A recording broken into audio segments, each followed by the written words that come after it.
When your morning starts, make sure to look around for the right company to serve you everything you need to know about what's happening around you. That's why you need VOP This Morning, because we will climb this far to give you a voice in what's going on, from news, reviews, politics and the economy, sports and even entertainment. Join us weekdays 7 a.m. to 9 a.m. right here on VOP TV. VOP TV. Now you have more than a voice.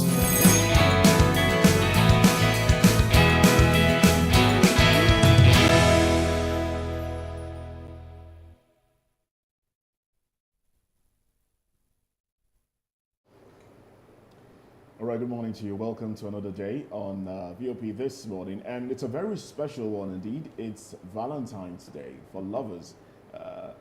So I wish you a happy Valentine's Day. You know how it is. Usually on this day, you see people put on red, white. You know, back then it used to be the norm. I think people still do it. Yeah, people still do it. White shirt today, but So what remembered it's Valentine's Day. I decided to wear black. You decided not to celebrate Valentine's. You said it's for lovers' Day. It's for lovers. Okay. You know. Okay. Well, I think Nigerians have seen enough red in their lives. They don't want to put on red. Say that again. Oh well, I'm Moses Humphrey. Welcome to the show. And I'm Masinachi Okafor. Good morning. Oh, well, it's quite interesting that we brought up this topic. I kind of wonder, when you say Nigerians have seen red enough. No, man, Nigerians have seen red. Shaggy Pro Max has what? David Edwin here, and I am super excited to be here. And yes, just like you've heard, it's Valentine's Day, and the best way we can celebrate it here is to let you know that without you, we cannot be here. So we dedicate this day to you, and we are hoping that we would serve you the best and possible way that we can. And yeah, happy Valentine's Day to you. We love you. And talking about serving you the best, let's let you into what we're serving this morning. You know what? Reps drop a bill making varsity degree minimum qualification for president and governors. And also That's look at interesting. Buhari and I. That's the type. Buhari and I did not approve $6.2 million cash payment. This is according to the ex-SGF boss Mustapha. So these are the topics we'll be tracking this morning. Oh, well, you can best do well to join us in this conversation, and we encourage you to click on the subscribe button and subscribe to our page. On YouTube, we are Voice of the People TV, and on all the social media platforms, we are at VOP TV Live. So you best want to click on that subscribe button. Of course, the notification bell as well will do. So let's get to it. Let's get to it. And we do have with us in the studio Mr. Lawal Ekundayo, who is an educationist and a public affairs commentator. Good to have you. Good morning. This morning. Good morning. Morning. Happy Valentine's Day. Thank you. I'm wearing You're almost very close. No, very, this very is close. red. It's almost No, red. no. Almost red. Off red. Kill a bit. Off red. He just said off red. Okay. So as we always do. That's the thing with colors. I get Yeah. confused. There's red, there's off red, There's pepper red. there's pepper red, there's That's the burgundy, one we're seeing in there's Nigeria. beige. Yeah. Burgundy is the burnt red, right? Please, let's not Magenta. confuse each other this morning. And somebody There's a- said Let's not confuse The each other. colors are just, the names just confuse me. I would rather stick to, Atarodo red, I would rather stick to black, white, green, purple, Green, yellow. even purple. black. Oh, It's a really? bit confusing. Ah, blue, there are different red, shades of white. purple. Yeah, Yeah, yeah. it's a bit confusing. I think women know better when they're about to get married. Yeah. Okay, you had to go there. Yeah. All right, then let's dive into the papers. Okay, so we're going to start off with Daily Trust this morning. And the banner headline says, bandits kill 2 policemen, abduct 40 in Zamfara. Family of 21 among captives. On top of the nameplate, we have rising production costs.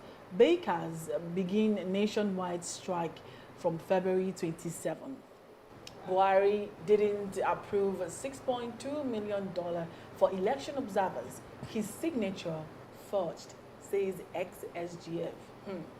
Gas explosion rocks Lagos community. We have a picture here of the Super Eagles players with the president and the vice president of Nigeria. IMF confirms the return of petrol subsidy under Tinubu. Court remands Kanu TikToker Moja Kunya. Tinubu rewards the Eagles with national honors, houses, plots of land in Abuja. Content creators must register, pay taxes, says CAC. I saw that yesterday and I was like, okay. I believe that they know that content creators are making a lot of money in the country. But Mr. Kudayo, Mr. Lawal, so which of these headlines would you want to react to? Okay, there are three of them that catch my attention. Okay. The first one is the abduction. I've told you it will not see. I've told you it has become a business for jobless Nigerians, for ordinary Nigerians. Now they see it as some kind of firm now, an enterprise in which they can get a job there. There's no job. Somebody is telling you to join them. I told you that time that soon you'll see where to be advertising for somebody to get a job in a kidnapping company. It's coming to it now. Why do you think this is really good? It's now a norm. You see, it's like Nigerians are now getting used to that sound. You get it, as if it is everyday thing. Like I want to go and buy something at the market, or maybe somebody called me for. You get it has now become something every day. So would you attribute it to the hardship that is going on in the country, or something else is behind it? It's more than hardship. It's the system. Okay. What about the system? The system is designed to be like that. How? Good. I'll tell you. Poverty is part of it. Your system of election is part of it. The fact that the people see the rising cost of living as part of it. The government is not taking steps to curb any of these issues. They are part of it. So when you put all these things together, you see that the ordinary citizen have to be desperate. And becoming desperate means you have to find any means to survive. No, but you just said now poverty, the situation in the country. You and I are not in Togo. We're in the same Nigeria. How come are Absolutely. we? How come we're not thinking that way? It is the government. That's why I say it's a system. It's the government that's supposed to adjust the system. It is the government that's supposed to come in and fix the system. That is why the ordinary Nigerians, they vote. That's their duty to vote, to pay tax, to be law-abiding. That is it. But the moment when they do their own, the government, its own is to make justice, maintain law and order. More than by justice, to be fair to all, law and order, stabilize economy, make the system to work. But when all these things are not coming, the people become desperate. And when they become desperate, they look for any means to feed. For example, you see, when the president was former governor, and the issue of these area boys were coming up, people said this thing is going to cause problem in the future. He said no, that some people said it is a means to get people jobs, the youth jobs. Do you remember that? He said it's a means to get people jobs. To get them engaged. Engaged in something. Look at what it has turned us into. Now, the issue of scamming. You think that did not help at all? How did he help? No, I'm just asking you. It didn't now. It causes more problem. How exactly? When you see youths who are not doing it, they just stand on the road and collect money from people who are working. And we spoke about that yesterday, remember? People who are working, you see youths on the road, you see in 1 kilometer, you see like about 10 of them collecting money from transporters. And this money, the transporters will collect it from the passengers. And then I see the way they chase after these buses, and I wonder if they don't get. They will even remove your petrol cover. They will remove that petrol cover and run away. Isn't that very aggressive? they basically became entitled. Yes, yeah. So later, the issue of this scamming came on board. Some people said there is a way to get Nigerians employed. And yes, now, they said they are the one that remove employment from on the streets. Which one? Scamming. That's why you see 419. Yes, 419. Before that was the Babangida era. Then there was no phone. Now you have this scamming is as a serious thing. You see them, all the youths. In those it was thing at that time. It was with the elders, the few of them. GSM. Now you see youths in primary school, secondary school. You get already doing it. All right. Now how about aren't you concerned about this revelation by IMF that fuel subsidy? That's the third one. Okay. That's the third one. Because we've dwelt a lot on this one now. Okay, that's the third one I was coming to. Okay. The third one that people have been saying it that it has returned. That they did not remove the subsidy because petrol is 60 something naira per liter. Diesel is 1,000 something. Kerosene is 1,000 something. Gas is 1,000 something. Why is it that only petrol is remaining on the spot? That it is not true. The government they've been saying this, and government keep flying all over the world saying that it did a very good fantastic job by removing subsidy. You are right, it was not true. So IMF is now coming up on board to say internationally it is not true. How then should Nigerians perceive this government if the government cannot even tell the truth? That's an irresponsibility now. That's a governmental now, with this revelation by IMF, I would expect the government to come out and say, okay, yes, we have actually brought back subsidy because of these and these reasons. Like what Macron did in his time when there was a serious protest against him, the yellow vest. He came on, he humbly returned it. He came, okay, we are returning the subsidy. And then he listened to the people. Okay. This subsidy has been on for months. It's not just yesterday that IMF was saying it. It's been months. Even IMF was not aware. It was Nigerians that was saying, this is so they were giving the alliance. And the government keep insisting. Now, internationally, they are telling us that the subsidy has not... So would it be right to say that the Nigerian people are the ones who pressured these people to lie to them? Because that's what you're implying right now. No, it's not Nigerians. You are the chairman of an organization. Everything comes to your table. Everything leaves your table. If there's a problem in the government, in the company, it's your responsibility. Okay. That's why they will tell you when you are coming on board as the MD. So stop trading. You are not the MD now. So stop your tie. You have to attack me there. Because you are feeling big like you are the MD.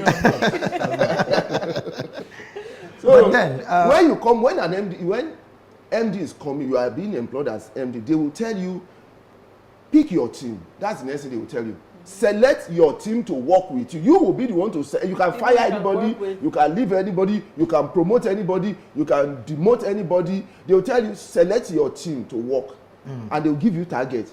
They will give you time to work. Maybe every 3 months they will evaluate your performance. You evaluate yourself. Select the moment you are not performing, they will fire you too. That's why they say select your team. The president selected his team. Nobody selected for him. The governor selected his team. Nobody selected for him. So everybody around him, they are the people that he believes can make him perform excellently. So if he's not performing excellently, then maybe you should go the former prime minister of British. Again, I ask, Mr. Lawal, is it that Nigerians were so eager to hear that subsidy is gone? That is the reason why this government said subsidy is gone. That's not the reason. They keep telling us that subsidy is a scam. Subsidy, some godfathers are, cabals are feeding on it, this and that and that. Yeah. See, all those things, it doesn't concern the ordinary citizen of Nigeria. They want to go about their normal lives, live their normal life. It is, you don't need to be singing the song. So they want to go their normal lives. So if you say it's a scam, you want to remove it, it's not their business. Their own business is to live their normal life, go out their normal business, work, come back to their house, stay in their house peacefully, wake up the next day, go out, do whatever they want to. That's what they are concerned about. All right. Well, let's go into another paper now. Let's look at the Daily Independent. The banner headline on the Daily Independent reads, FG asked for more time as Labour insists on strike ultimatum. Subriders promises to fast-track implementation of 16-point agreement. Minimum wage should be reviewed annually. NLC president. Stakeholders point ways to promote fair resolution of dispute. And on top of the nameplate, democracy will die in Nigeria if PDP collapses. Party BOT. AFCON. Tinubu rewards Super Eagles with MON award, landed property and flats. With a sub-rider, Super Eagles attribute success to solidarity. Nigerians support. Interesting one there. Alleged $6.2 million election fraud. Ex-SGF Mustapha exonerates self. Says Buhari didn't okay fund. Niger Republic retaliates. Bans Nigerian flights from airspace. Rising insecurity. Senate grills security chiefs for over 5 hours. Reps step down bill to make varsity degree minimum qualification for office of president, governors. And then another very bold headline here reads, government molds commodity board to tackle price volatility. Others to deploy security forces to protect farmers, farmlands. I'll take that one again for emphasis. Especially the sub-rider. To deploy security forces to protect farmers, farmlands. And then finally, the bottom strip there reads, Asaba in Council confirms transition of monarch, installs regent. All right. So, now, first off, my reaction, I'm going to come to your reaction to some of these headlines. My reaction to the Labour, government's response to Labour's call for strike. I've always said it. Labour have also said it, that each time they call for strike action is when government responds. Each time they call for strike, that is when government says, okay, we'll do something about it. It shows unseriousness, really. It shows, as far as I'm concerned, it shows Labour and Nigerians are being taken for granted. I mean, things are the wage award for one, since October, government has only paid, some say once, some say twice. Some other organizations have received, some that are paid from the coffers within the organization and not IPPIS may have received the full payment, up-to-date payment of the wage award, the 35,000 naira wage award.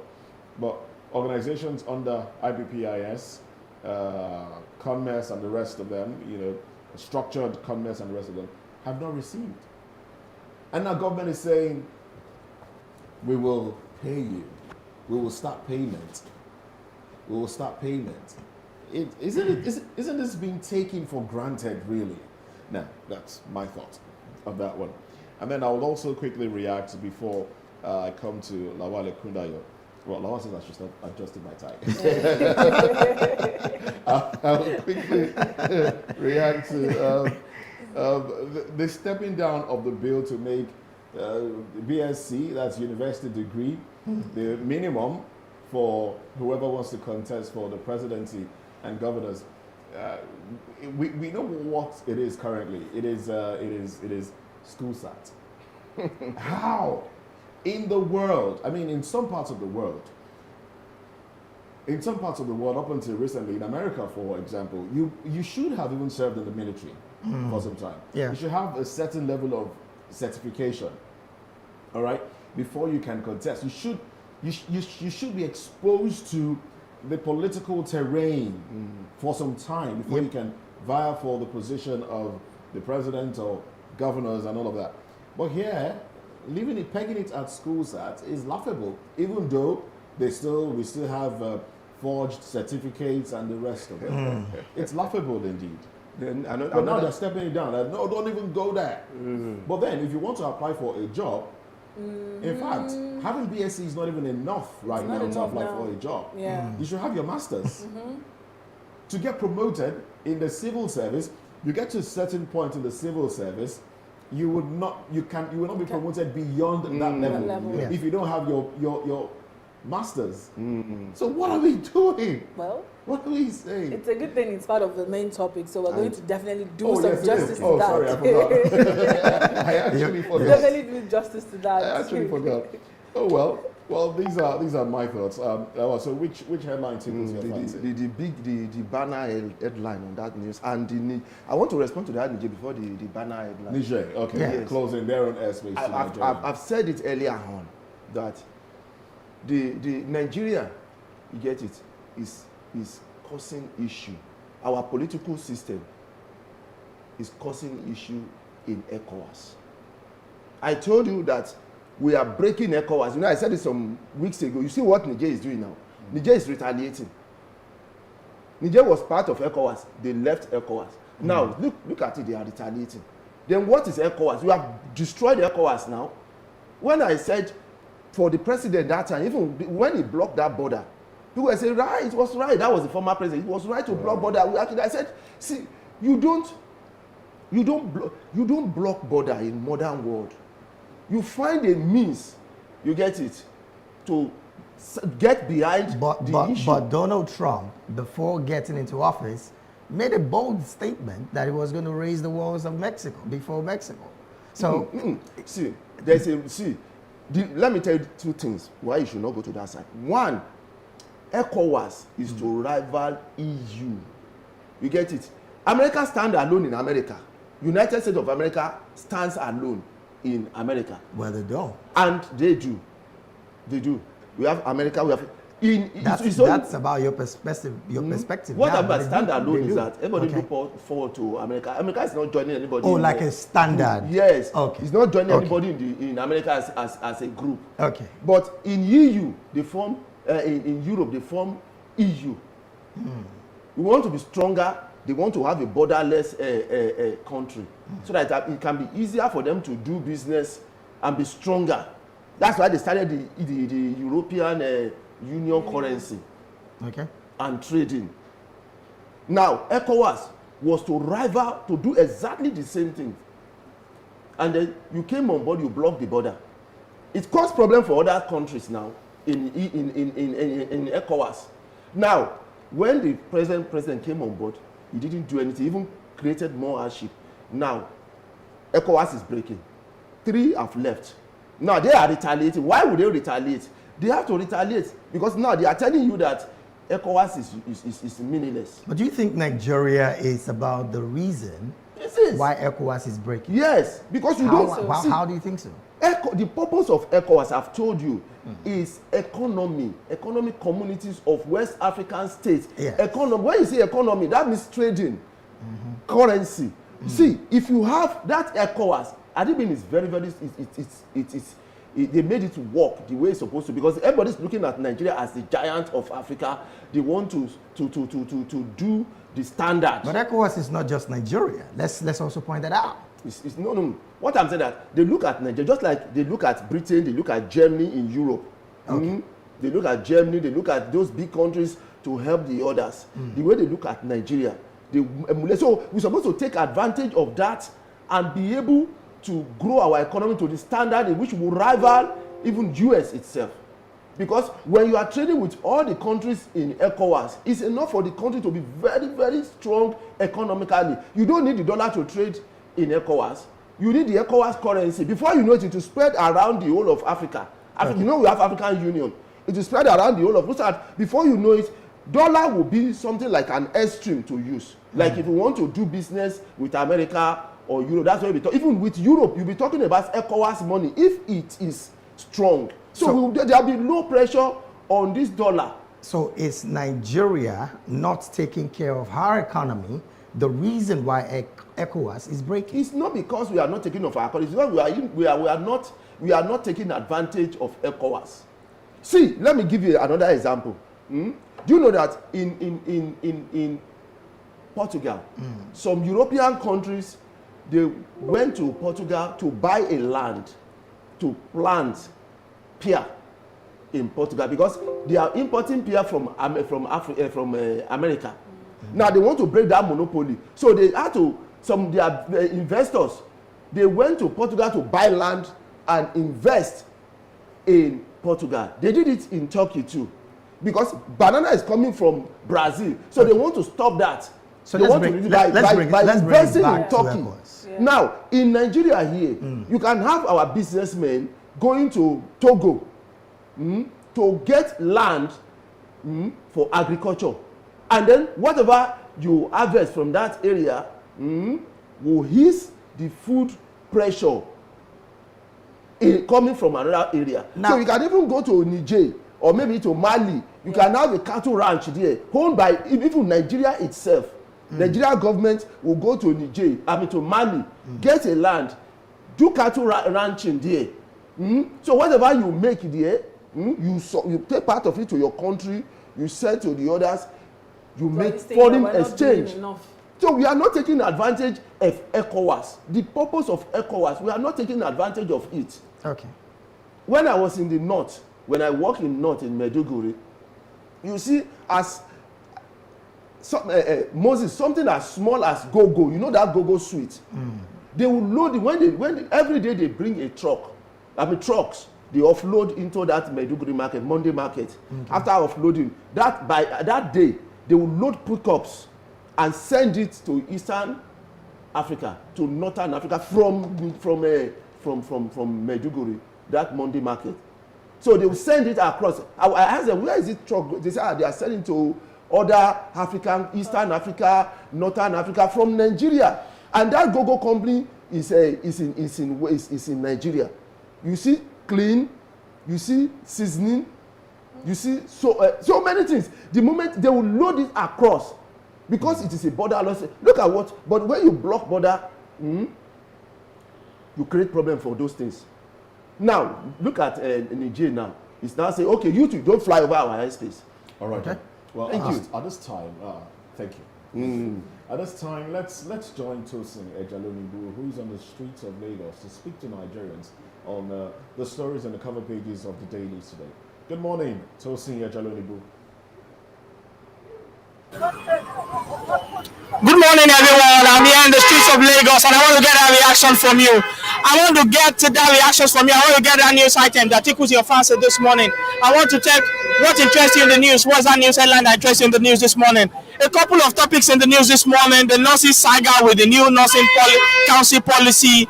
The statement of the former SDF, the former SDF saying that the signature of the former President Buhari was forged, and these are some of the things in the news this morning. Let's hear from a Nigerian what he thinks about some of the things in the news this morning. Good morning, sir. Good morning. What tickles your fancy in the news this morning? Well, my name's Emmanuel White. Emmanuel.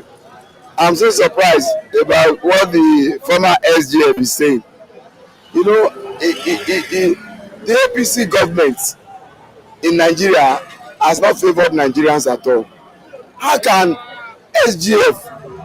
former SGF come and say that the president's signature was forged in a case that he was accused of conniving with the Central Bank of Nigeria for such huge amount? How come they did not discover the forgery before now? And it's now that they discovered the forgery when accusation came up. How come they did not report it in the first case until when accusation, come up? I think all these people, they are all group of fraudsters in the government, especially APC officials and APC party members, all of them. APC government has not favored this country at all. We are in a very deep shit, and except something urgently is done, I fear, where we go from here. That is my own on that SGF. Well, PDP governors have said the truth. This government must think outside the box.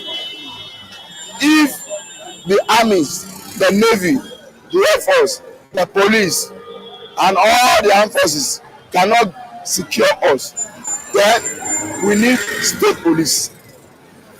State police can be a solution. So it is very correct what the PDP governors have said.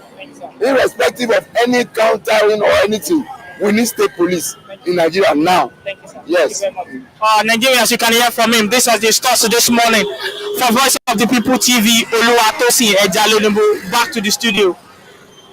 All right, big thanks to you, Tosin, for that one. And yes, that Nigerian white, I think there's white in him, bearing his thoughts there. Well, interesting times indeed. Well, unfortunately, that's all we can take for now on the newspaper review segment of the show. Now, going into one of our major talking points this morning.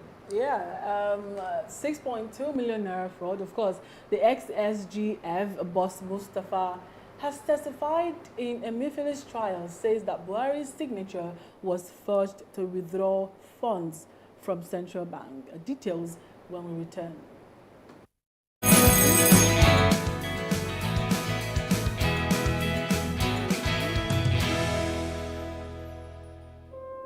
When your morning starts, make sure to look around for the right company to serve you everything you need to know about what's happening around you. That's why you need VOP this morning, because we will climb this far to give you a voice in what's going on, from news, reviews, politics and the economy, sports and even entertainment. Join us weekdays 7 a.m. to 9 a.m. right here on VOP TV.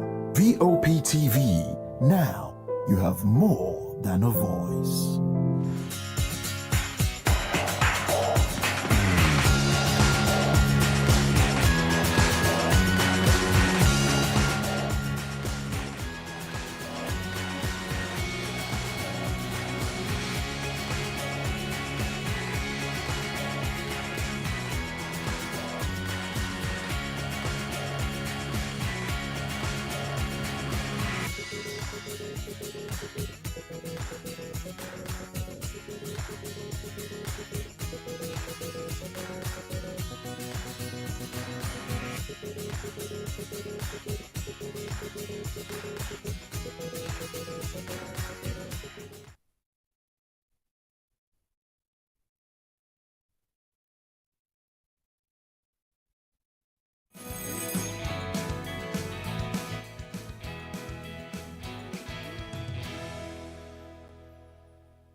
Welcome back.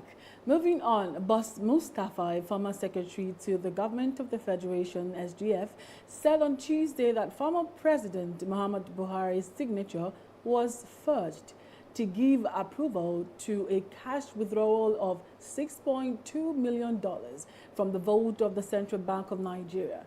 A former controller of the CBN in Abuja, Onyeka Ogbu, had on Monday told the court that he received the written approval given by then President Buhari, Mustapha said, and Emefiele for the cash payment. Mustapha testified in the ongoing prosecution of Godwin Emefiele, the CBN governor, at the time of the controversial payment before the federal government territory, that is a FCT, High Court in Abuja on Tuesday. Emefiele, the immediate past governor of the CBN, is being prosecuted on criminal charges of fraud and corruption, transactions he allegedly perpetrated while in office. At the resumed hearing of the case on Tuesday, Mustapha who testified as the fourth prosecution witness for the EFCC, said his signature and Buhari's were forged by persons who perpetrated the $6.230 million from the CBN vote on 8 February 2023. And we still have in the studio Mr. Lawa Kundayo.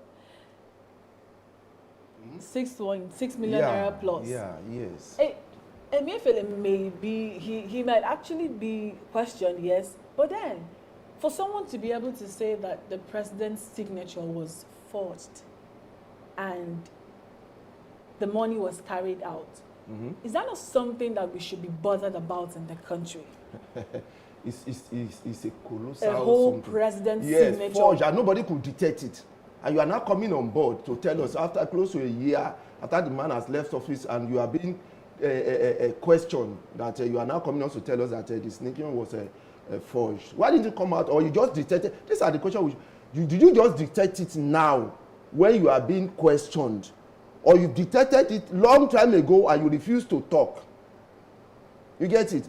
And for the president's signature to be forged, because the money was not transferred, it was cash. It was cash, yes. So they went into the vault to get the money. There was even a camera that saw them take the money out. And they could not verify. There was no call. There was nothing to verify that truly the president approved it. He said his own signature and his own, as the secretary to the government, and the president. Two of them signature were forged, and the signature were the two were taken into. I don't understand though. I don't see. It's like maybe we are watching some kind of what's your favorite comedy show on TV? Maybe they are following that script. I don't know. Maybe they are rewriting the script in Nigeria, to follow Nigeria. Do you think Emefiele is being left to hang and dry in all of this? Yeah, I think they are. Yes, I think.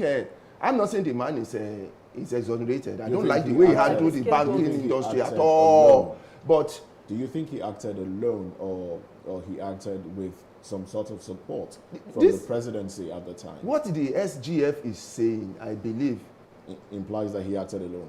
No. It's like possible? Some kind of, maybe somebody is trying to do some cover up or trying to do some protection for somebody. Because if you are coming on board now to tell us this, the question, if I were there, no, this was brought to the fore because Boss Mustapha was called to testify. Yeah. Wait. That's why his testimony. $6 million. It's not 6 million naira. No. When the issue happened, it was reported in the dailies that a CCTV camera saw Godwin Emefiele and another individual take a bag of money away from the CBN, from the vault of the CBN. It was reported in the dailies. Now, during the where was it reported? A day the thing happened, or many months. The Obaze investigation. See, this administration set in motion to look into the activities of the CBN. They reported that a CCTV camera showed this. Now, I'm only trying to answer the fact that you're saying why now, because sometimes the why now doesn't even answer the question. But your why now is why Boss Mustapha is responding now, because he was called to respond. And he's saying his own signature, he did not put his signature on the paper. Neither did former President Buhari put his signature on the paper. It was forged. Okay. How do you react to that? Is it even possible for a governor who is answerable to the president, who was taking orders, and we know the role that one Tunde, who was said to be a relative of Buhari, played in the cash crunch and every other thing that happened prior to elections? We know the role that they played. I mean, from what we have read in the papers. Now, would you now say the action of Emefiele, few days to the expiration of this administration, was solely his own, taking away $6.2 million from the vault of the CBN? Could that have been solely an action perpetrated by him alone? You know, the way he took that money, we could say it's some kind of there's in a company you have this what do you call it? There's where you get a petty cash. You get it. Where you need money, T&D and the rest of them. You just go in and get the cash, and then you go. Now, CCTV camera pick it. There are people monitoring that CCTV camera. Why did they react? Yes, they saw it. The secretary to the government, is telling us at this moment. That's what I'm asking. That question is very, very relevant because the CCTV camera that picked it shows that some people were actually seeing the action being done. So why didn't they take it up at that that time thank that it you. happened? So if you have, because like we are in the studio now, this is how they are. Have you seen the VR inside when they are playing football? You see the number of people there. You see cameras. The government officials will be there. Security officials will be there. So every day reporting, they will have to, make it of what they see in that CCTV camera. Now you see this man Emefiele coming in to pick money. There will have been some kind of notification to the government. Even if they are not informing Buhari, they will have informed an officer that is close to him, maybe the secretary, that we saw Governor Emefiele in taking some money. Emefiele is the man that he's the governor. Everybody No, it doesn't mean he's working for somebody. He's under somebody. See, he's under the president. Yes. He reports directly to the president. So his interaction with the president. No, I'm not. What I'm saying that you're as a security, you get call it. the president. What I'm saying, you must report when you see the NSA or the president. You can report to the president. You can go to the secretary. You must tell somebody that I saw something. You say, okay, no, it's from us, because that's why you are saying. That's why the CCTV camera is there in the first place, to make report, to make sure that things are done accordingly. All right. So they will see it and say, money is coming from, because that vault. Have you seen vault before? You see the way so many people have to carry key. That's a rhetorical one. Yeah? Of course, that should be a rhetorical question. Let's get Onyeka Ogbu into this conversation. Good morning to you, Nick. Welcome to VOP this morning, and happy Valentine's Day to you as well.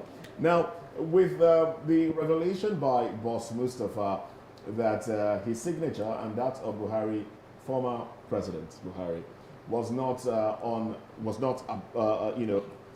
appended to the letter that authorized the removal of $6.2 million from CBN vault.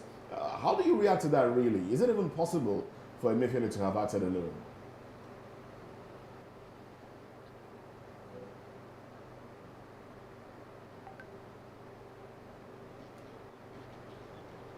Well, we can't hear you. I don't know if there's a problem with the communication. I don't know if you heard the question.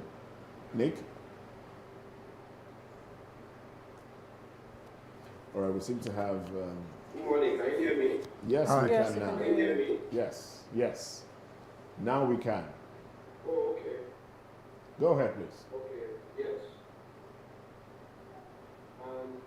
Please come back with your question. I didn't hear it. Okay. All right, the question basically is with the actions of the CBN governor towards the end of this administration, taking $6.2 million from the CBN vault, and Boss Mustapha, former SGF, saying that he did not put his signature to that paper, neither did Buhari put that the CBN governor would have acted alone. Would he have forged, or would somebody else have forged the signature, and Emefiele would not confirm before making the withdrawal?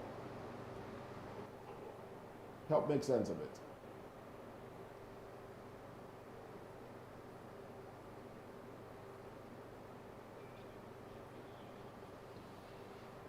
All right, we seem to be having a problem with the network quality there, because we have lost connection to Onyeka Ogbu at the time.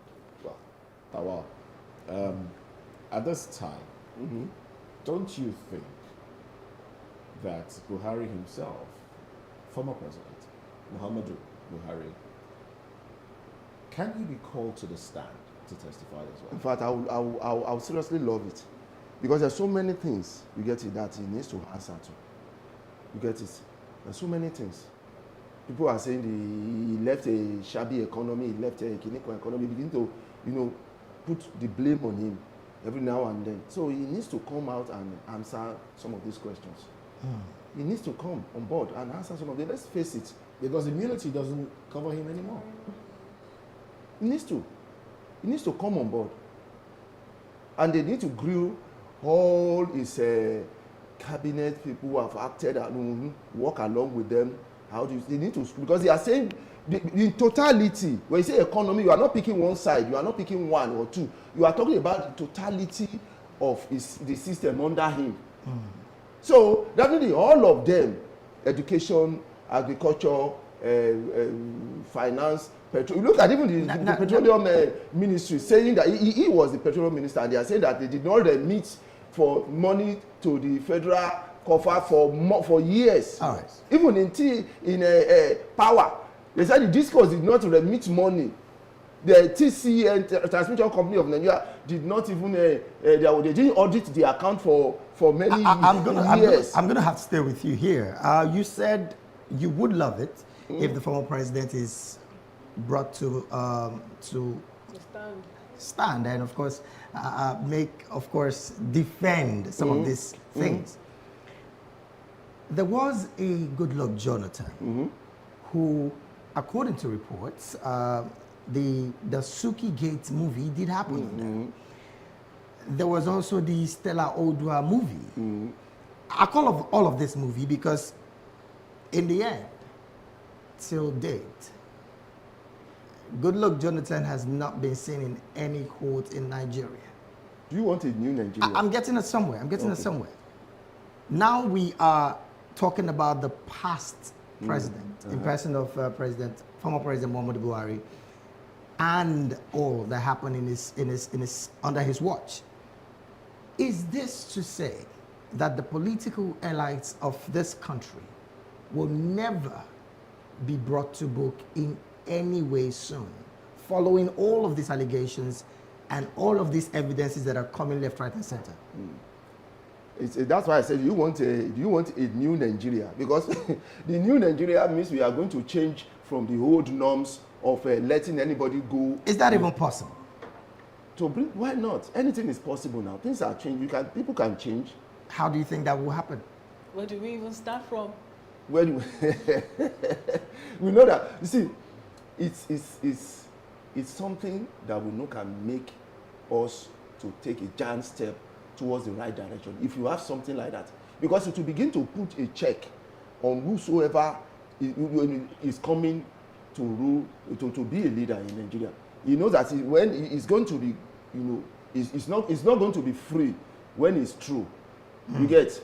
So if you have something like that, it will be very, very fantastic. But like you said, it is the norms that the moment a political leader leaves office, he goes with everything. Even House of Assembly, the reps, they are also corporate. You know why? Because when they are leaving office, everything that they bought into that office, they go with it. If they buy, like those Jeep they bought for the 160 million naira Jeep, because they bought it for you as a rep at that moment, you are in that office, that vehicle belongs to that office. When you are leaving, the office is not living with you. Everything that is in that office will remain in that office. Oh well, that's the way it should be. It should be. But that's not the way it is. That is not the way. All right, so we've been informed that we've reconnected with Nick Agule. Well, Nick, welcome once again to the conversation. If you had the question the first two times, I would like for you to just go ahead and respond.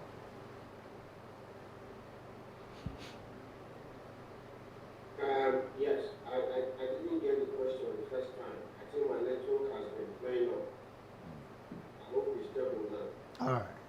Well, we can hear you clearly now. The question basically was, do you think Godwin Emefiele, former governor of the CBN, acted alone in light of the revelation by the former SGF boss Mustapha that he and the former President Buhari did not sign the papers that authorized the release of $6.2 million from the coffers of the CBN? Okay, thank you very much.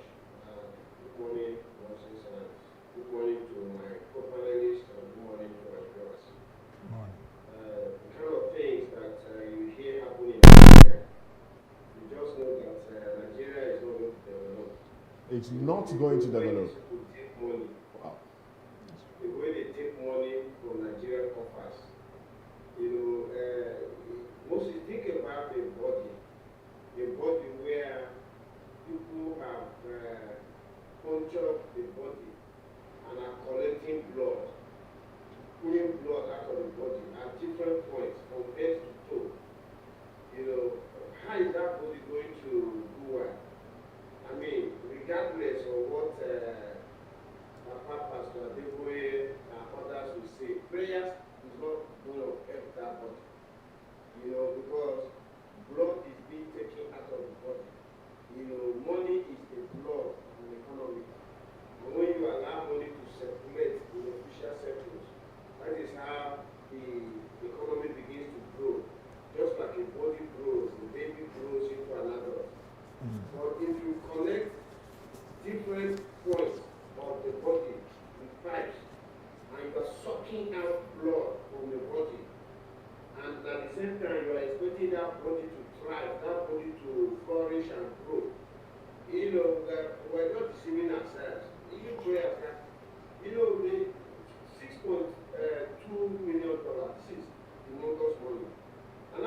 investigation that should reveal that money cannot just disappear from a bank without interest. If the money left central bank, where did it go? You know, if you say the money was withdrawn in cash, who withdrew it? Well, if you do recall, sorry to interrupt you here. If you do recall, there's a report of a CCTV camera that showed Mr. Godwin Emefiele and another individual dragging the money out of the CBN vault. The bag containing the money. I did not see that CCTV camera, but the point here is that the money cannot leave the vault of a bank without interest. Yes. Either that money was transferred from a bank account to another bank account, and that other bank account definitely has an owner who can be brought to book, or even if you say the money was withdrawn in cash. It was withdrawn in cash, actually. It was withdrawn in cash. Yes. You should know who came to withdraw that money in cash. You know, so I am not surprised at this kind of enormous fraud that happened in Nigeria. But what should be different is that at least for once,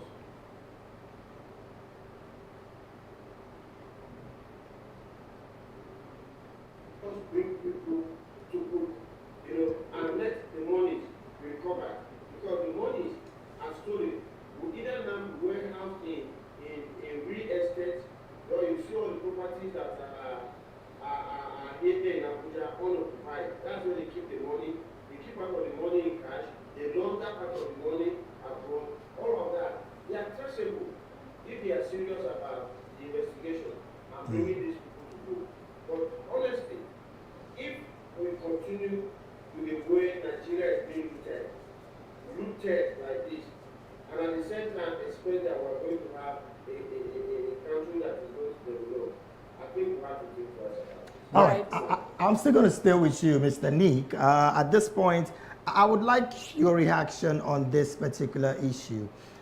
Now, with the mention of the document titled Presidential Directive on Foreign Election Observers Missions, how crucial is this document in proving or disproving the allegations against Emefiele? Because let's face it, that was the only document that warranted this movement of money. So how would this particular document, you know, come to prove or disprove the allegation on Emefiele? Now, I'm also going to add it up with the fact that there's also another document that speaks to the present SGF as regarding the Better Edu situation. These documents are legal in the eyes of the political space. But I'm going to just bring it back to Emefiele. How do you think this kind of document would help improving or disproving the allegations? Okay, so first and foremost, we need to look at the process. Is there a process in the federal government of Nigeria whereby the president signs a document and the SGF signs a document and automatically money leaves the coffers of government? Because we saw a document recently, and that document was the SGF making a request to the president to approve the sum of 1 billion naira for the minimum wage negotiation committee. Now, the SGF Godwin Emefiele decided to support the president's comment in green pen, where he now said they should reduce the money to 500 million and sign. That document cannot just fly straight to the central bank and say withdraw money. The SGF is going to minute on that document to a director in his office That means the document has now left the political leaders. It's now in the hands of the civil service of the federation. And the civil service will now follow through with the appropriate documentation before that money is eventually released to the coffers of the central bank. It will interest Nigerians to know that no political leader is a signatory to a bank account that is owned by the government. President Tinubu is not a signatory. The ministers are not signatories. The HGF is not a signatory. The same thing you go to the states. The governor, the deputy governor, they are not signatories to the bank account of states. Same thing for local government. It is the civil service that are signatories. And we now have seen a letter, and the next thing we're hearing about money leaving the coffers of the government. The missing bit, which I believe the investigation must cover, is what happened to the civil service side of the transaction. Did it happen? If it happened, which director, who is a signatory, took that letter forward, assigning for the withdrawal of the money? That money was withdrawn from which fund? Because you can't just withdraw money.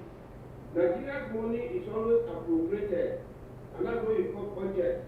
So every budget has a head, and you must be specific about which head and which subhead of the budget that this approval is upon. Civil service side of the transaction.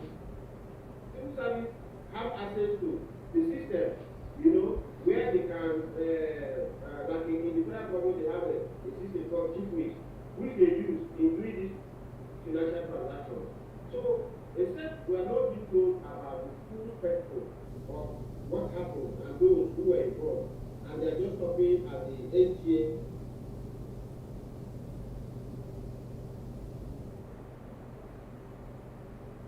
All right, there's a glitch in the network again, but Then the second part of Nigeria is the one that even has the first question to answer. But then, yeah, how possible is it that the president's signature was forged, like Boss Mustapha mentioned, his signature on that of the president? Doesn't that show unseriousness in the part of the government? Like, how possible can someone forge the signature of the president of Nigeria? Well, it is possible that somebody can forge the signature of the president of Nigeria onto a document, especially in these days of we live in a digital world, and in a digital world, people can crop signatures on other documents and paste them neatly on documents that they want to use. But it's not just about forging the signature. If you forge the signature of the president on the document, there are processes that document has to follow. Yes. And it is through the processes that the document will be outed as a fake document. All right. So this document that the president's signature is purported to have been forged and the SGA signature is purported to have been forged, they did follow through the civil service process, and if that be the case, why was this document not seen to be carrying false signatures? And I think, you see, as we're sitting here, let us remember that the former SGA was Mustapha. He's a prosecution witness in this case. But for me, this case should be looked at more holistically. Let us not just cancel out the possibility that this document was actually official, and that both the president and the SGF actually signed it. Because now they can say, oh, my signature was forged, because it has now been outed that monies were taken, this kind of humongous monies were taken out of covers of government and this is not a poison chalice that nobody wants to drink from. You know, so I just hope that the investigators are not completely cancelling out the possibility that it might have been an original document. All right then. All right then. Big thanks to you, Onyeka Ogbu. Unfortunately, due to the quality of the network, we might have to let you go. We would have loved for you to stay on into the second topic, but the network isn't really very, very good at the moment. So we thank you for coming on the program today. We'll let you go. Thank you very much once again, Onyeka Ogbu. Thank you so very much and have a nice day. All right. Well, up next on VOP this morning, Nigerian lawmakers oppose bill to increase education qualification of presidents, governors, and National Assembly members. We'll talk about this when we come back.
All right, welcome back. Now, Nigerian lawmakers on Tuesday rejected a bill seeking to amend the constitution to increase the education qualification required to contest for the office of the president, governors, and legislative offices to a university degree. The bill, sponsored by Adeomi Oriyomi Ononuga, was opposed by some lawmakers who insisted that education qualifications do not determine leadership quality.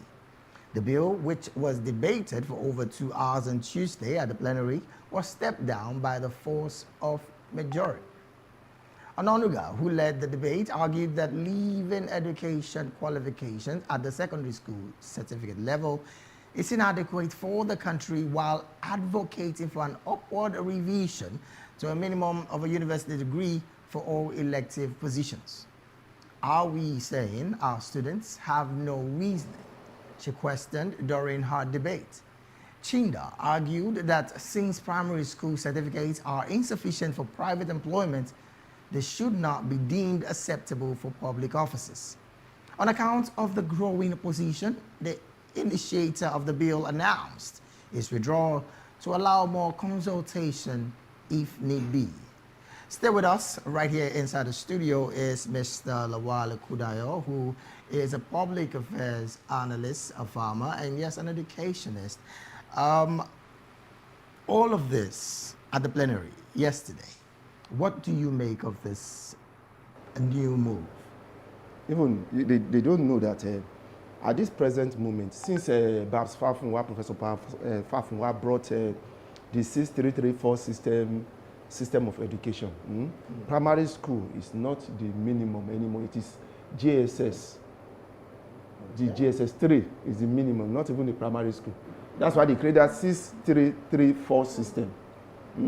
So that the GSS 3 will be the minimum certification we get. Then the SS 3, then the university. So it's not even the primary school anymore. That's why they create. That's the purpose of that creation of this. This you have these days now. You get it. You know, you don't have a primary 6, secondary school 5, and university. Are you with me? Yeah. So it's now 6334. So the GSS is the minimum educational qualification. What do you think? Not the primary school. What do you think created this diversion amongst lawmakers, particularly on this bill? What do you think created it? I don't even expect them to step it down. In fact, I expected it to take a lot of attention, because how can you, in this digital world, where information you get, I mean, even if you have qualifications. Let me interrupt you here. Let's take this back a bit. At the time the Constitution was drawn, before the amendment was issued in 1999. You as an educationist can attest to the quality of education in the 60s in Nigeria. You can attest to it. It was such that a standard 6 graduate can relate with the white employers at the time the system on a very level playing ground, because they were well educated at standard 6, which was the standard of education at that time. Basic. Basic. Is that basic 6 now? Standard 6 is basic 6 as well. Just carry on. Okay. Well, that was a level of education that Nigerians were proud of. Yes. Before some people were able to go on to the University of Ibadan and acquire higher education, and some went abroad to also acquire higher education. But now let's put this in proper perspective. A standard 6 holder now, which you say is basic 6, right? I'm trying to get that's SS3. Is it? No, GSS. That's GSS. Yeah, that's a minimum now. GSS3. Yes, for you to leave school. No, but you leave school in SS3 now. No, yes. What I'm saying that, it's school broken. Certificate is given in SS3. Yes. So let's just say SS3. Let's say SS3. So you have your school certificate, your WAEC, as it is. You now. start WAEC from JSS3. Okay. That's junior WAEC, then senior WAEC. Well, let's just say you have your school certificate result, which is the qualification for one to contest for the presidency of Nigeria and to also be a governor.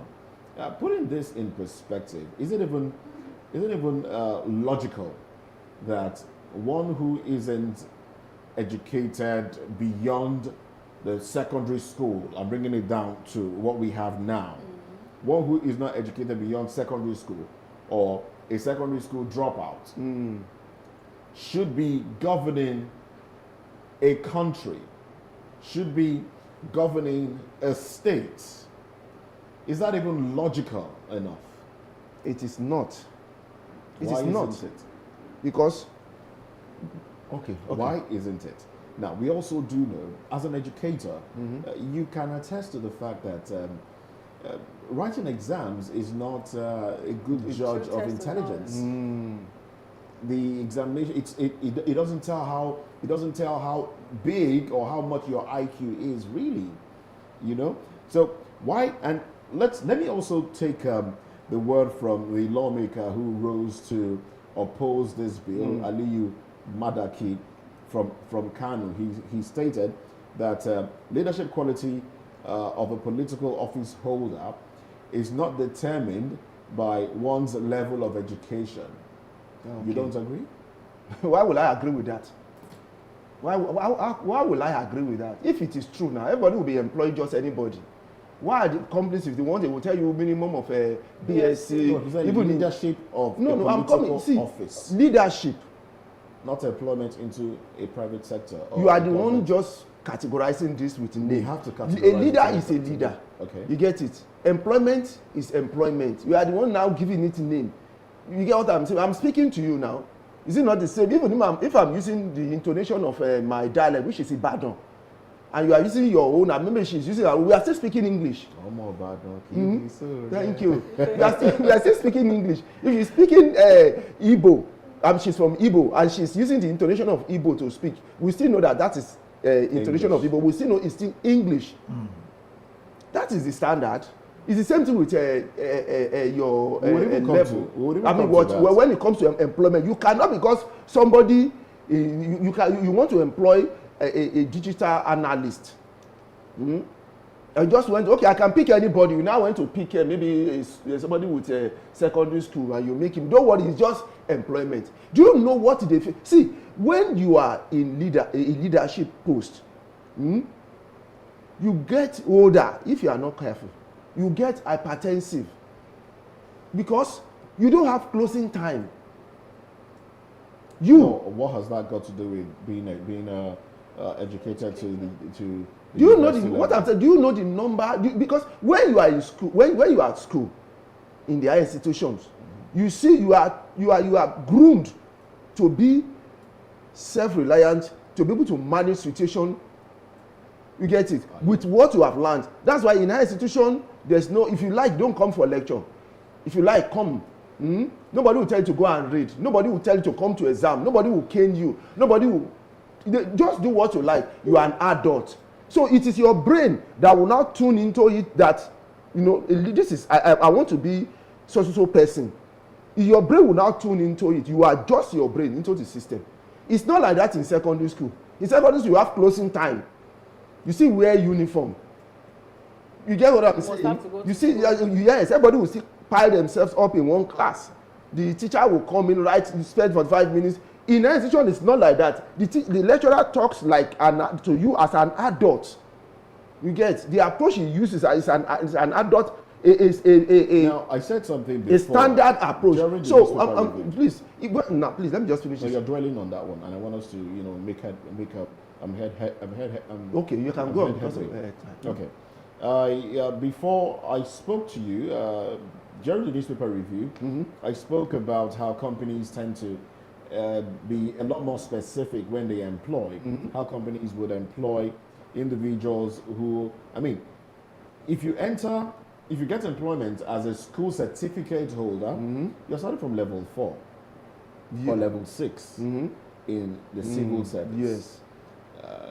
That's like the lowest level. And then you start to rise.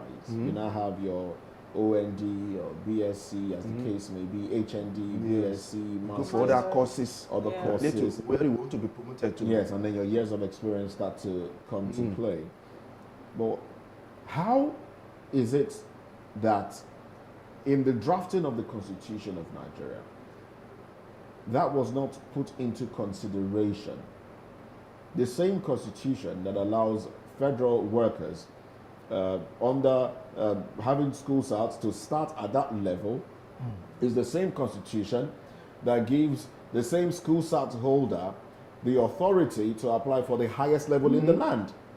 That's why I'm saying that I do not totally. I don't agree.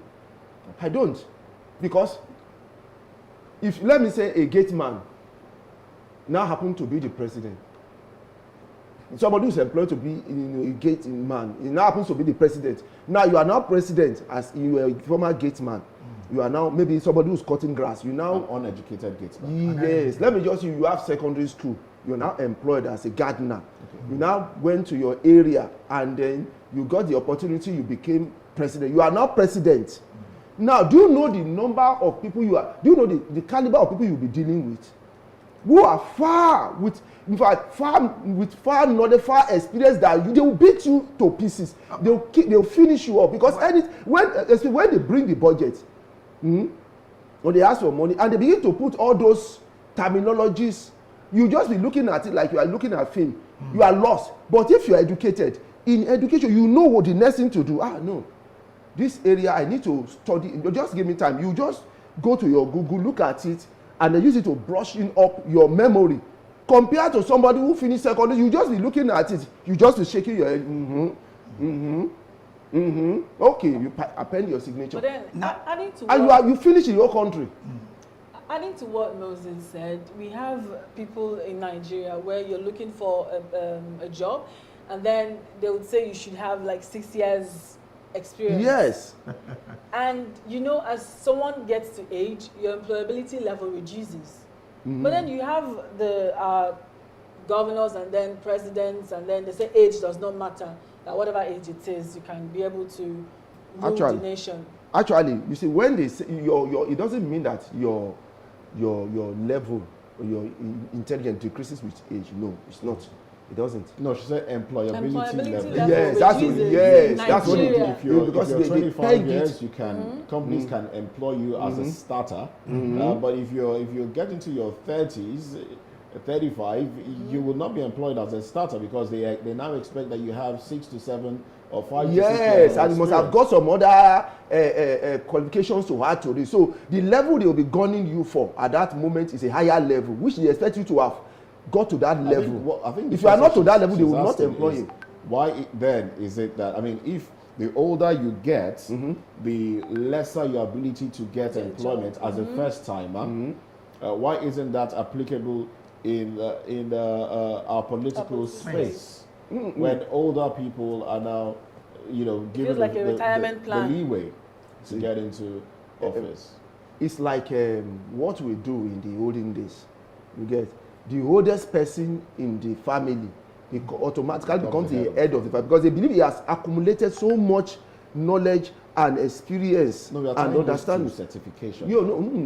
I'm just using that. Okay. So when it comes to certification, they believe you have acquired so much knowledge and then understanding, so that the next level you'll be gunning, they want you to go to this level. If you are not up to that level, they believe that your IQ is low. That is the way you hear what I'm saying. So that is the way they think, and then they want to shift you forward so that the new ones will have a space to come in. Are you getting it? Okay. Are you with me? All They right. create a level for new ones to come in. I'm going to hold you on this. So I'm going to read a stats to you. This is from Statista.com. As of 2022, Nigeria had nearly 84 million internet users. Now the figure is projected to grow to 170 million internet users in 2027. That's more about 38% increase. And these are practically young people who are also vying for a good governance. Isn't this worrisome? And I need your reaction to this. Isn't this worrisome that the reps at this time are pegging every single political office holder to a mere school sat as compared to digital improvements that we are having presently in the Nigerian space? Well, I don't think it's every political office holder. I think it's the president, the governor, for you to be a lawmaker, you should have a background in law, which requires some sort of education. That should not be that cannot be a good yardstick. For you to be a lawmaker, you have to be a lawyer. No, but that's not what we're talking about now. Let's talk about okay. So my question now is, should Nigerians be worried with this new development from the House of members? We should be now. We are worried. And then what? Why? That's why we are not moving forward now. Because we are not using. See, the purpose of examination for you to get a school cert, that exam, the purpose is to test your IQ. That is the purpose of the exam. So if you are in an institution, you want to graduate as a degree holder, the exams you take is to test your IQ. There's no other thing. So that certification is to say that your IQ is at this level. That is the purpose of that certification. So if you take masters, that means you have mastered it. When you get that certification, is to tell them, anybody you are giving it to, that this person's head is at this level. Well, you also just agreed with me that examination is not a true test of one's. They're very good. I know you are. I like you very well for that question. It's a problem. It's a big issue to the education sector across the world. What other method can we use to test if you say this one is not good? So what have you? I mean, that's your sector. So that is why we have this continuous assessment. That's why we have continuous assessment in governance. You see, every time I talk, I will always say assessment evaluation, periodic assessment evaluation. You set it every 3 months. You evaluate. Another 3 months, you evaluate. That during that evaluation, we have continuous assessment within that. Even in governance, you have continuous assessment. Everybody will be talking about it. You will be assessing. You'll be having meeting. There will be reports. You'll be looking at performances. From there, you now see how far you have gone within that 3-4 months. So you now put the totality of it together and do a general evaluation of that 3 months. You have been doing daily evaluation, weekly evaluation, monthly evaluation. At the totality of it, you now do periodic evaluation to see whether the assessment, your continuous assessment, actually work. If it doesn't work, you change your method. It's part of what you learn when you are in higher institution. You get it? To think as an adult, as somebody who's self-reliant, to be able to handle issues. That's why you do projects, you do research, you do so that you be developed. So you yourself as a leader, you now be doing your assessment on your own. For example, I did education and I did science. Maybe you did accounting. I'm not very good in the area of accounting.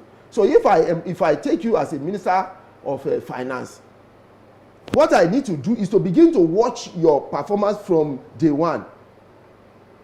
I'll be assessing you from day one. That's my continuous assessment. Then weekly, I'll be assessing you. Monthly, I'll be assessing you. I'll be calling you in. I'll be looking at your performance to know whether you're actually doing a good job or not. It takes you to be in an institution to be able to think that way. You can't do that in secondary school. So if you have secondary school holder becoming a political leader, even come on to be a councillor, you have a secondary school holder, you are going to have a problem in that area.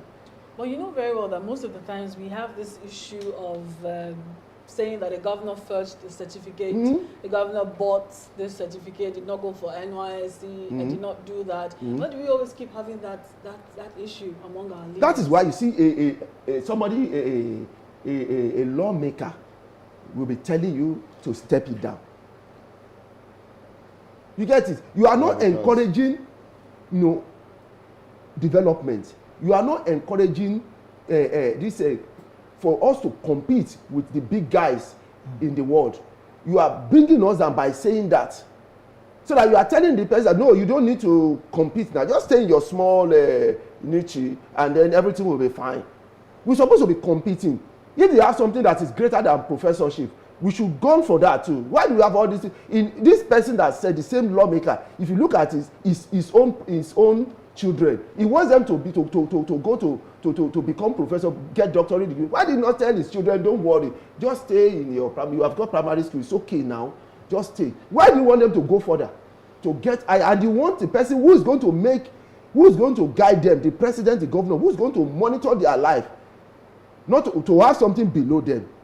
If you, as a graduate, if you have ever tried, I've done it before, and it was painful. I have to resign out of anger, annoyance.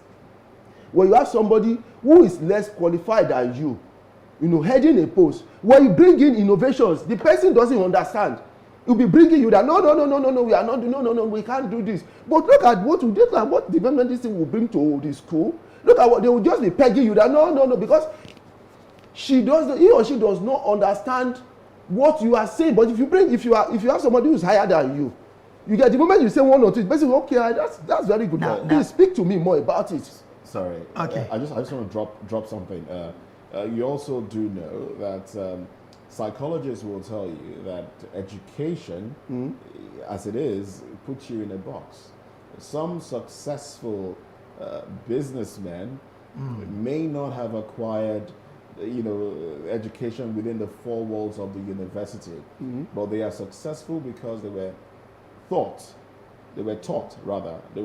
to think outside a box, the kind of box that education puts you in. Give me 3 examples. I know you use Bill Gates as one. No, I'm not going to use Bill Gates as one, because I know, even though they say he dropped out of school, he dropped out of a very prestigious university. Yes, standard. So I'm not going to use him as one. But okay, you give us 2. I'm just going to talk about some businessmen. Let's bring it home to Nigeria. Some of the businessmen you have around in the marketplaces, controlling mega businesses, may not have acquired education on that the university level. They may just have basic education, but then they're exposed to business and they think outside the box. You don't think that? No, that see, work? it doesn't work when it comes to leadership. It doesn't. You think so? No. See, you are talking about all these people who focus on one sector. Maybe he's selling cloth, he's selling pepper, he's selling. They just focus on. Some of them do hospitality. They do other kinds of Give me business. an example. It's still one area. They do. It's They still do electronics. See, it's still. Do they travel abroad? Some of them do. Wait, did they travel? Give me an example now. Maybe they meet me. What has traveling abroad got to do with it? Good, because when you are president or governor, you are the representative, nationally, internationally, of that country or state. So you are not going to be focusing more on the internet. You are going to be focusing more. You get it? Yes, internationally. You want to, like the president before, even Buhari last he was flying abroad, speaking to, meeting people for investment, going to United Nations. You begin to fly abroad all over the place. You see an Indian man. You want to know how these people are doing fantastic. Now I want to know what they are doing, and then you tell me that the Indian man is speaking. You know how the Indian man speaks. I was going to come to speaking and English, but I want David to go on and ask his question before I ask you. Now, I'm not sure with your what I really want to ask is, in your opinion, should constitutional amendments of this nature be subjected to public referendum to allow a broader spectrum and the citizens get involved in? Do you remember the first time I came here? I brought the constitution. Yeah. And I showed you on the constitution why that constitution is a failure. How can you start the constitution with a decree? Somebody just sat somewhere and decide how it is. No, you want to bring so many people with diversifications in all areas together. And you sit down alone and you decide how you want to put them together. There will be battle among them because you don't put this thing into consideration. Now, in the West here, we like knowledge, education, we study, we do this, you get it. In the East, they like business. Just put them in business, they are fantastic. In the North, they have their own, in the middle Nigeria, I don't call it Central North because that is not proper. You get it? There's nothing like Central North. In the mid Nigeria, you get it, which is the appropriate word, mid Nigeria. They have their own too. Which is? Yes, they have their own. You have the Niger State, the Kogi, the Kogi. See, they have their own ethnic groups. Okay, you're talking ethnic. Which is mostly the agriculture. Okay, they like farming more. You get. You now want to put them together. So each one supposed to be represented.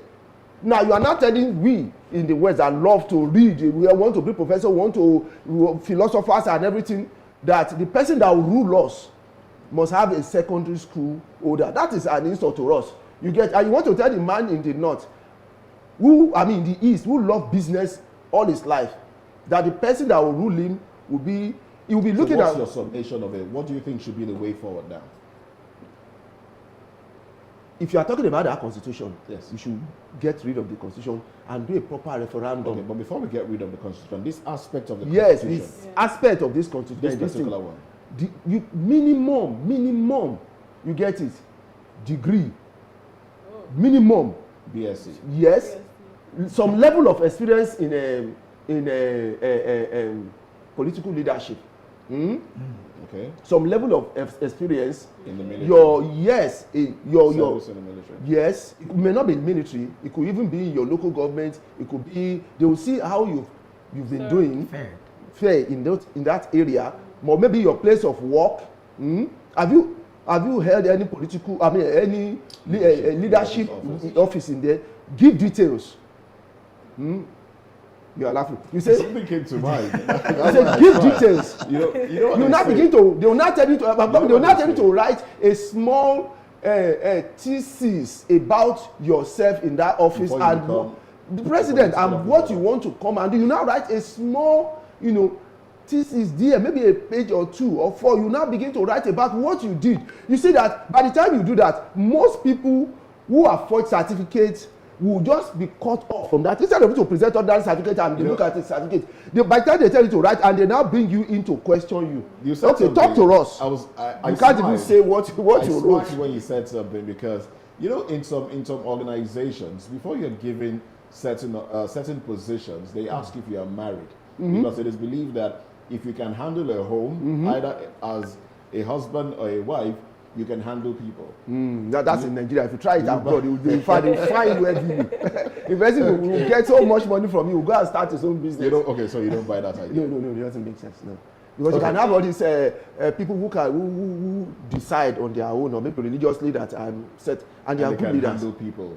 They can relate to. But it's the way you handle different people in that organization. Okay. You've been building up. They see, because when you start as a leader, let me give you an example. When you are employed, your attitude, the attitude you bring in is crude and unrefined. Because you are just coming in and you want to deal with pressure, you want to deal with so many things. Sometimes your boss will tell you, we are not going home today, we are going to spend extra 1 hour, and we need to. And then, because you are unrefined, you get agitated. What are the bosses that? Okay, now let me drop my final question.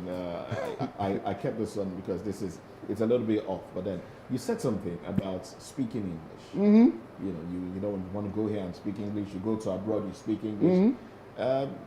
We know how the use of English came to be because of our colonial masters. I already have my answer. But we also do know that in as much as, the Britain also colonized America. And American English is different from British English. Slightly, yes, but different. No matter how slightly it is, it is different. And why can't we have our own English? Let's be honest. The pidgin. Yes, we have our own English. Okay. Why can't we make our own English, which is quite understood by the common man on the street, a lingua franca in the chambers and everywhere else? Why would not we just speak pidgin English on a normal day? Make you listen and waiting with the use communicate as lingua franca for Nigeria. Do you know that this English language that we are speaking? No. Okay, I should think. Okay, let me try. This because in education it's always that part, because he's in his head right now. If you speak anything that is not English, vernacular. My friend will start telling me that you are not right. So I will tell the brother, just step this one aside. So the thing I'm trying to say is that you see this English language where we say we talk about this English language is a modern English language. It's not the old English. This English language has undergone evolution over years. They keep refining unto this thing where we get today. It's not the old one. If you see the old one, you're not able to read it. The old English. The Greek English. Not Greek. The normal English they speak in Britain. Okay. In United Kingdom. It's different, totally different from the one you are speaking now. In our own environment. So if you have our own pidgin like this one, do you know another thing with the white, which you don't know? They study African and Asian language very well. But they speak Yoruba very well. I can see that it's been difficult for you to translate that to I'll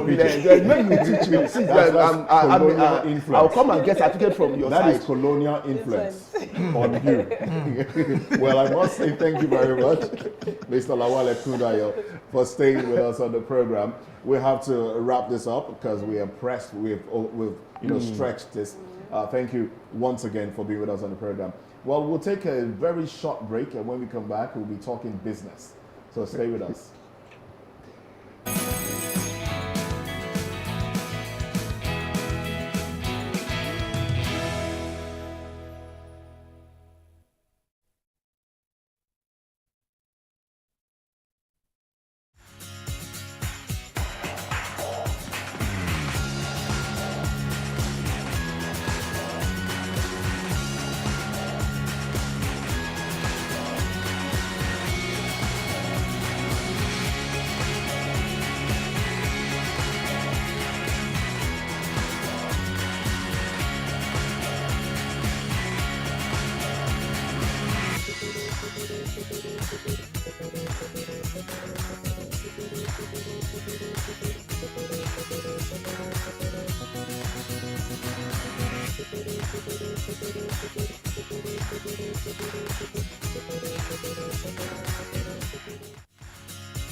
All right, so having an abridged version of the business news, segment this morning. Well, Vice President Kashim Shettima unveiled the federal government's strategy to address the surging food prices by establishing a commodity board during high-level strategic meeting on climate change and food system.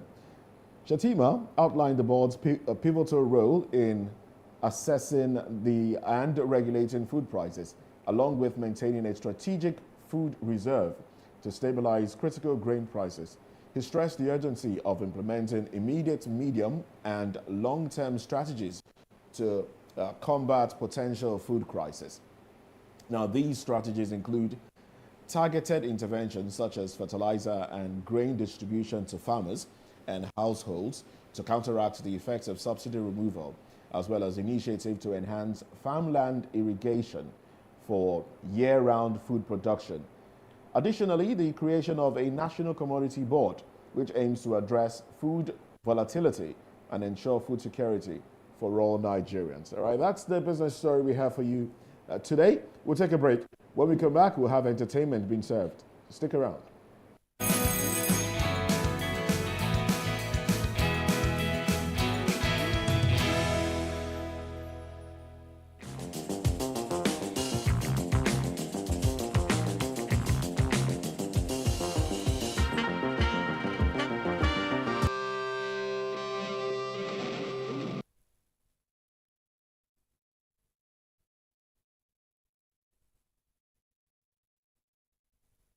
Welcome back. Let's take you into the entertainment industry. The Corporate Affairs Commission has urged social media content creators, Instagram users, and TikTok users with large followers to register their businesses with the Commission in accordance with the Company and Allied Matters Act 2020.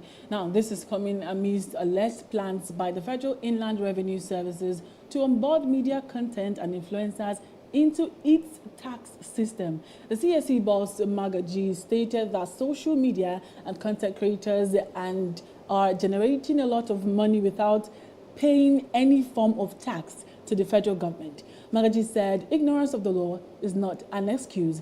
Magaji also said that, ignorance of the law is not an excuse, and Allied Matters 2020, that for any business to take place in Nigeria, whether you are doing business with your name or another name, you must surrender your business for registration. And then moving on, Nigerian hitmaker Joe Boy is set to kick off his 2024 with a new single, which is coming off the back of his recent split with Empower Studios. On Monday, February 12th, Joe Boy excited fans as he teased a new single on his social media accounts.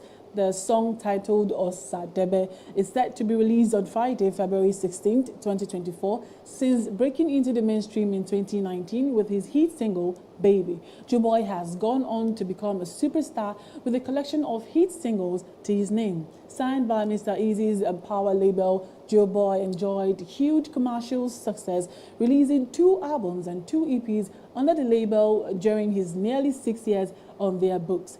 After releasing his sophomore album, Body and Soul, which he followed up with the EP, Body, Soul and Spirit in 2023. Joe Boy kicked off 2024 by announcing he was parting ways with Empower Studios. In the announcement, Joe Boy stated that he was setting up his imprint name Young Legend and will be partnering with international music label Warner Music. Osadebe is Joe Boy's first release post-Empower as he kicks off his journey with Young Legend and Warner Music. And that's all we have for entertainment this morning. Moving on is sports. Stay with us.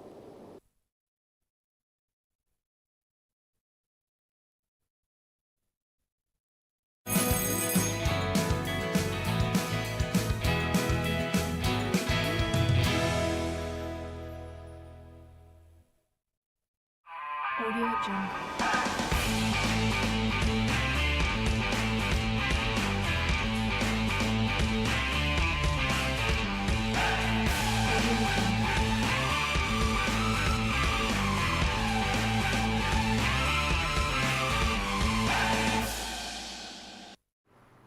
right, welcome back. Let's just dive into the world of sports. Now, Nigeria's President Bola Ahmed Tinubu has awarded Super Eagles players and their officials national honors following the team's impressive performance showing at the 2023 African Cup of Nations. Now, Tinubu also gave the players and their officials plots of lands and flats in the Federal Capital Territory.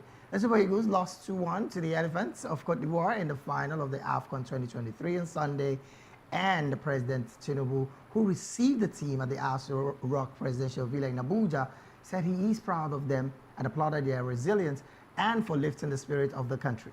He admitted it is not easy to get over a loss and that the Super Eagles demonstrated sportsmanship and a can-do spirit. Impressive one, I must say, because at this time, well, the Super Eagles does need all of this support. Now, in a related development, the Honorable Minister of Sports Development, Senator John Eno, has extended profound gratitude to President Bola Tinubu for bestowing the esteemed member of the Order of the Niger, that's the MON National Honor, upon members of Nigeria's senior men's national team. Senator Eno also appreciated Mr. President and the Honorable Minister of the FCC, Yesham Wike, for giving the players and officials apartments and a plot of land each in the FCT. Eno stated that President Tinubu's gesture underscores the nation's deep appreciation for the tireless efforts and achievement of our Super Eagles. He added that the team's courageous display in the last 30 days has not only brought pride and joy to the hearts of Nigerians, but also earned them a well-deserved place of honor in the annals of Nigerian sports history. The delegation, led by Minister John Owen Eno, alongside officials of the Nigerian Football Federation, had the distinct honor of presenting the team to President Tinubu at the council chambers of the State House in Abuja. The reception held on Tuesday morning marked a momentous occasion as the nation collectively celebrated the achievement of our footballing heroes. Again, I say it is a beautiful thing to appreciate the Super Eagles, who I believe gave their all, but, well, they had to end as the second best. That's all for the world of sports. All right, having MON given, some have received it before, Yeah. and they said, you know, for those that already have the MON, they will be upgraded to the next level of it, and others will be, you know, just have theirs. But the president has shown good faith. Yep. True. When I saw that landed properties were given in Abuja, I'm like, again? Because that was my reaction, really. we know they give them properties. They say they give them properties. Some of them don't even get it. Yes. Up until, you know, years after. And I say the president has shown good faith because there were monies owed Super Eagles and other sporting individuals in the past, which the president cleared off. We paid off all those monies. Yes. Paid up to date. So he has shown good faith. I just expect that the properties will be allocated to them as soon as possible. But then again, Super Eagles have been giving properties in Abuja since. Haven't they taken over the entire Abuja? I was really. That's possible. I was really Abuja going is to very go there. big. But you know, the question that comes to know. mind is, where exactly are they giving these people? Isn't that maybe one indigenous land? Well, government owns all the land, so Okay. yes, government can decide to allocate land to. That's actually the painful part. It's not just the property, the flat as well. Yeah. It's government's property, really. It's government's property, so the government can choose whom to allocate it to and whom to take it from. Oh well. Is it too late to build my career in football? It's too late. Oh. It's too late. I'm sorry. Oh, no Yeah. problem. You're Even if you grown want, already. Okay. You're grown already. You can't even be a referee. Oh my God. Can you run around the field? I could try. Do you have the Try me. the I could try. Try me. Oh, okay. James is Super saying Eagles, that try you me. can be a ball boy. I've been a ball girl. girl before, actually. You have? Yes, on the 17 World Cup, 2019 or so, if I'm not mistaken. Oh, wow. Yeah. Quite impressive. Why didn't you take up a career then? All right, that's the show for today. We must thank you for being part of the conversation right here. But stay with us because we do have quite a lot more coming your way in the course of the day. The news is coming, business is coming, sports is coming, and a whole lot more. A whole lot more. Yeah. And well, just have a beautiful day. And whatever you do it in moderation. It's Valentine's Day. Do it in moderation, all right? Happy Valentine's Day to you once again. I'm Moses Humphrey. And I'm Mastina Chiyokam. I was hoping you were going to say that in pidgin. How do you say how? What could I enjoy Valentine? And don't forget to join us on YouTube. We are at Voice of the People TV, and on other social media platforms, we are at VOP TV Live. You know, interestingly, while you were talking about Valentine, some very naughty thing into my head. So you get the results of Valentine's Day sometime in November. Result of Valentine's Day, actually, okay. November babies. Okay. That was just an aside. Thank you so very much for being with us. David Edwin is my name, and I will always say, don't forget to always wait for Nigeria. There is no great nation like ours. Until we'll come again same time tomorrow, God willing, have an amazing day ahead. God bless Nigeria.